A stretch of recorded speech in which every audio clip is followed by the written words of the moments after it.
Кыйратпасаң дагы токтоп калбаш керек экен бул дүйнөдөчү туугандар. Эң биринчи динде.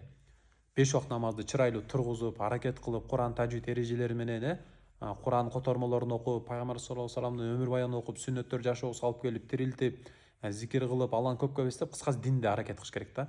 Экинчиси, үй бүлөдө, бала чакага туура талим тарбия, ата энебизге жакшы кызмат, жакшы мамиле, аялыбыз бул менин аманатым, Аллах Таала берген аманат, жакшы мамиле кылайын депчи.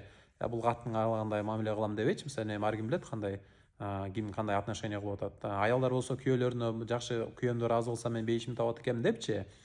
Үчүнчүсү дүйнөдө убакытты туура коюп, иштеп, аракет кылып. Муну айтып атканым мен өзүм ушинтип турам да, таргип деп коет, мотивация берип турам да. Кыйратып элекмин да мындай эчиткандачы көп жерде. Эми кыйраткан жоксуң, главное токтоп калган жоксуң, шүгүр, аракет кыла бер депчи.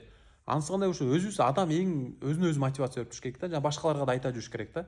Ошо менен өзү мындай оталган боюнча жүрө берет да, аракетте жүрө берет.